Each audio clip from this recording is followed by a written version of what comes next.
The following story has been brought to you by StoriesToInspire.org. I was in Chicago on Sunday, and I had to make a flight. I got about 40 minutes to get to the airport. I'm pretty safe. It's about a 25-minute, 30-minute drive. I don't even remember. I'm walking out. I get into the car. I had to fill up gas. That was the only stop I was going to have to make. It was to rent the car. I get into the car. I turn on my phone, and I open up, I think it was WhatsApp, and my phone freezes. The whole screen freezes. I'm like, all right, try turning it off. Nothing is responding on the phone. I can see things coming in and mess around with it a little bit. I could turn on the lock screen, turn off the lock screen, but as far as the inner workings of the phone, I couldn't get anything working. So now I'm 40 minutes before my flight. I got no GPS. I'm a Yid that lives nowadays, so I can't get anywhere without my GPS. I'm stuck. So I see a gas station, about a mile down the road. I don't know if it was a mile, but I drive there.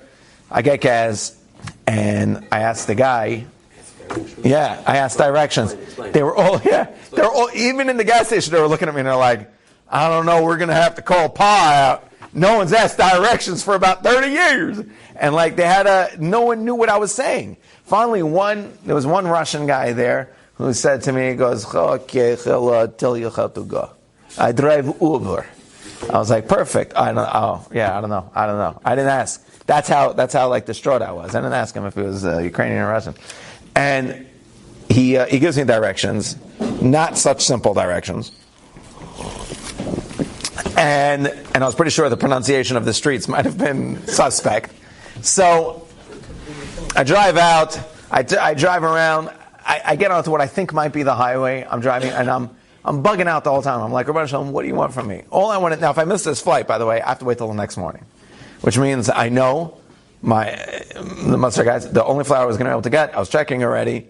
The only flight I was going to be able to get, I was checking because before that already, the only flight I was able to get was I wouldn't be here in time for Shir. I know. I don't know how anybody would have moved past that. I don't know how we would have been able to function. And I'm going to see my kids in the morning. I really don't want to stay over in Chicago overnight. I don't call it the Windy City because it's sunshine and rainbows. And I'm driving out. I'm driving around. I'm saying to Hashem, I'm like, Rabbi Hashem, what do you want from me? Freaking out a little bit. Finally, as I'm driving, I see off the side, I see like a O'Hare, that's the name of the airport. See, it wasn't like a friend of mine that I call O'Hare. It's like, it's the name of the airport. And I drive off, take that exit, I'm driving around, finally, Baruch Hashem, I find it. Now, the Chicago airport's pretty big. I got like 20 minutes left to take off, not to boarding. I got like 20 minutes left to take off. But it's okay because I have TSA pre-check. So I run, I jump on the train. Right, the guy says the bus is gonna be faster. The bus isn't coming. I jump on the train. Train gets me there. A little bit later, fine. Jump off of the train, run through the airport, run up to TSA pre-check. It's on the other side of the airport. TSA pre-check is closed. So my one plan to actually make it was just killed. I go running back to regular security. Sure enough, there is a tremendous, tremendous line. So I run up to them, I'm missing my flight. They're like, everyone's going to miss their flight at some point. I was like, I don't know if that's true. I don't have to miss my flight. And we fight through. Finally, I get through. I get to the plane. Last person on.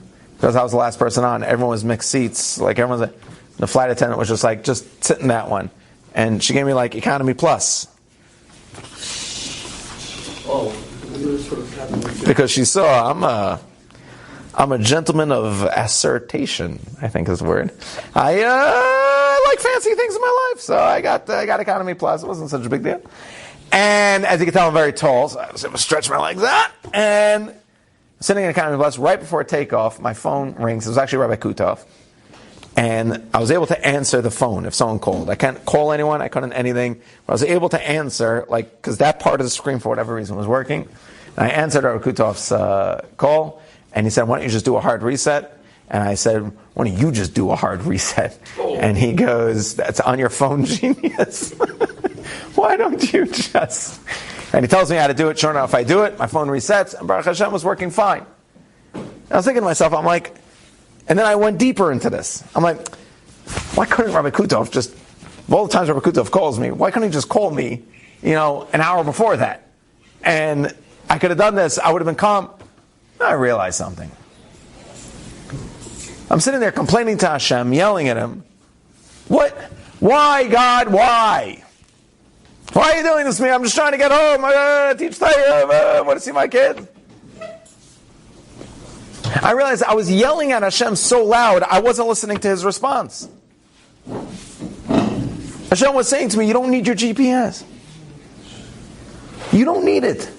I got you. I'll show you the exit. You'll get off. Everything's going to be fine. I'll send you a Russian Uber driver. You'll have a funny thing to say during the shmooze. You're going to be good. What are you worried about? It's all material I'm giving you. I'm helping you out. Why are you freaking out? I got you. And then I get to the airport, completely negating God from the whole thing. And I'm like, no, you know what's going to save me? Not Hashem. TSA pre-check is going to save me. So I go running up to TSA pre-check. And Hashem's like, I told you.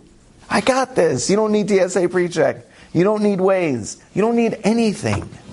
I got you. I'm your Waze. I'm your pre-check. I got you. And if you don't make the flight, that was me too. I also was avoiding that to happen for you. But it's all material.